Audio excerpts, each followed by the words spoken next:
Alright guys, so today we found out that Eric McClure, who was a former NASCAR Nationwide Series driver, has passed away, unfortunately, and I just wanted to make this quick video to send my condolences out to them. This is a very hard thing for them to go through, and I should have said it earlier today, but I didn't, mainly because I didn't feel like everyone should have heard what Chris Place 2414 had to say about it, but Eric has went through a lot in both NASCAR, right while he was racing in NASCAR and when he wasn't racing in NASCAR.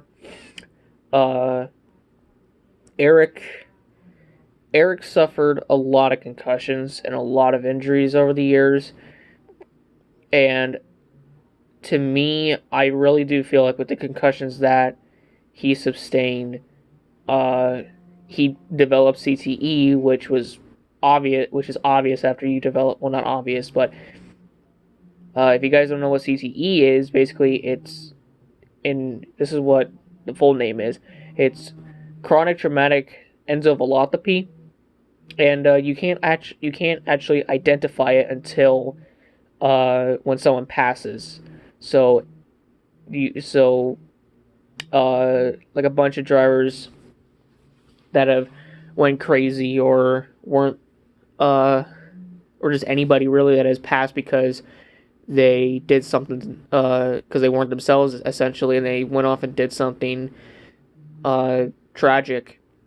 Uh, they CTE was identified in their body, or not in their body, but in their brain, and that's where it stems from. A lot of NFL players have gotten it, and there's some stories about how two NFL players committed suicide, and they were diagnosed with CTE, but they were dead.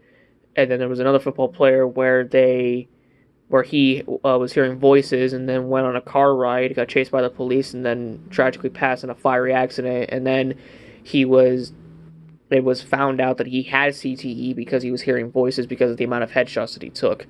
And I felt over, and to me, and to I think a lot of other people, Eric suffered a lot from CTE. He probably wasn't he probably wasn't uh, the same person that we all knew. And the 2012 Talladega crash, I think, played a didn't it definitely played a role in the whole CTE thing, because maybe that was his first concussion. I'm not 110% sure. But over the years, he would get more, and it would make the CTE would get worse and worse and worse. And essentially, uh, if he was taking too many shots to the head, whether it was like in crashes or whatever, and he was suffering concussions, his brain would essentially get worse and even get to the point where it would be rotting. But they wouldn't know until they officially lost their minds and then tragically passed away from it. So, my condolences are out to Eric McClure and his family during this tragic time.